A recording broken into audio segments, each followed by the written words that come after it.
በጠባብ ክፍል መታሰር ደግሞም በከፍተኛ ድምጽ አንድን ዘፈን ለረጅም ሰዓታት እንዲያደምጡ መገደድ ይህ የደረሰበት በሽብር ተጠርጥሮ በጓንታናሞ ታስሮ ያለ የራፕ ሙዚቃ ለ3 ሳምንታት የተለቀቀበት ትውልደ ኢትዮጵያዊ ቢኒያም መሐመድና መሰሎቹ ይህን ድርጊት በሙዚቃ ማሰቃየት ሚውዚካል ቶርቸር ነው ይሉታል። ይህንን ድርጊት ቶርቸር ማለት ይቻላልንም ደግሞ አልተሰማንም እንዳትሉ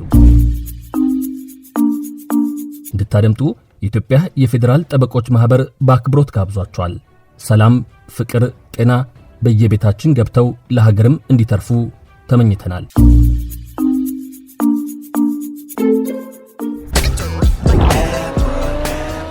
ስለዚሁ ጉዳይ ለዲደብሊው የተናገረው ቢኒያም አስፈሪ ድምጾች በየዘፈኖቹ መሃል እንዲገቡ እየተደረገ የኤሚኒየም እና ዶክተር ድሬ የራፕ ዘፈኖች በከፍተኛ ድምጽ ይለቀቁብኝ ነበር።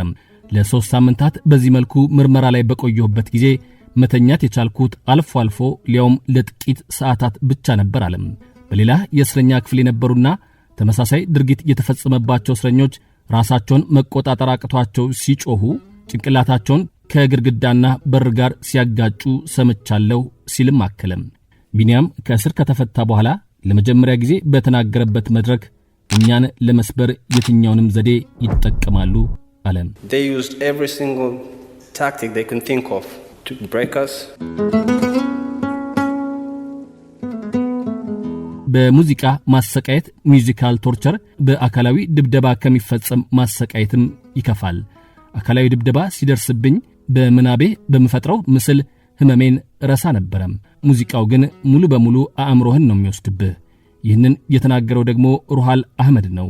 እርሱም በጓንታናሞ እስር ላይ በነበረ ጊዜ እንደ ቢኒያም በሙዚቃ ማሰቃየት ሚውዚካል ቶርቸር ተፈጽሞበታል።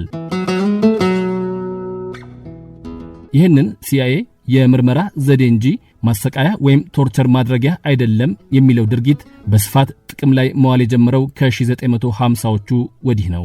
የሰዎችን ስነ ልቦና ለመሰባበር እንግሊዞቹ በአይሪሽ እስረኞች፣ ቱርኮቹ ደግሞ በኩርዶች ላይ እንዲሁም የእስራኤል መርማሪዎችም ፈጽመውታል። ክቡራን አድማጮች ደግሜ ልጠይቃችሁ፣ ይህንን ድርጊት ቶርቸር ማለት ይቻላልንም?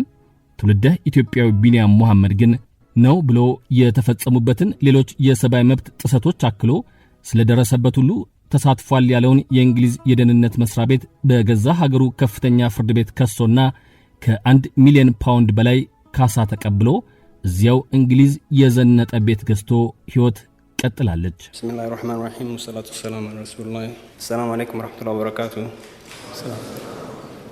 أخي صبرا على ألم الفراق ቶርቸርን ተርጉሙልኝ ያልኳቸው የህግና ሌሎች መዝገበ ቃላት አካላዊና አእምሮአዊ ስቃይ የሚያስከትሉ ተግባራትን በሰው ላይ መፈጸም ሲሉ ባጭሩ ይገልጹታል። ለመሆኑ በእኛስ ሀገር ድርጊቶችን ለይቶ በምርመራ ወቅት እንዳይፈጸሙ የሚከለክል ራሱን የቻለ የወንጀል ምርመራ ዘዴ ህግ ይኖር ይሆን? የወንጀል ህግ አንቀጽ 424 ግን በማይገባ የአሰራር ዘዴ ስለመጠቀም ይህንን ይደነግጋል።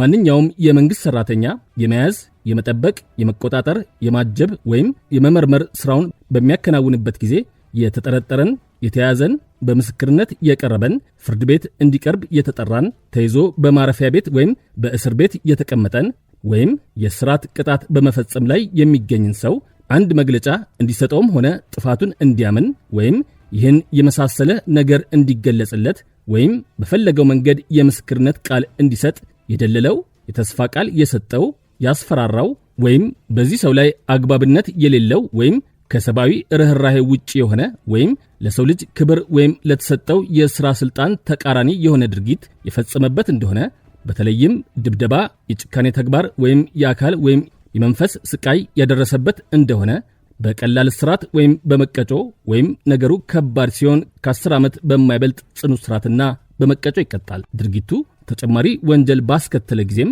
አግባብነት ያለው ድንጋጌ በተደራቢነት እንዳይፈጸም የዚህ አንቀጽ ድንጋጌ አያግድም ሲል ይደነግጋል። ንዑስ አንቀጽ 2 ወንጀሉ የተፈጸመው በባለስልጣን ትዕዛዝ እንደሆነ ይኸው ባለስልጣን ከ15 ዓመት በማይበልጥ ጽኑ እስራትና በመቀጮ ይቀጣል። አልሰማንም እንዳትሉ በየትኛውም ቦታ እስር ላይም ቢሆን የአእምሮ ሰላሙን ከሚነጥቅ ስቃይ ውስጥ ከሚከት የትኛውም ድርጊት ፈጣሪና ሕግ ይጠብቆ። የዛሬውን ፕሮግራም ጨረስን።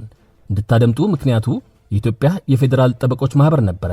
አመስግነናል።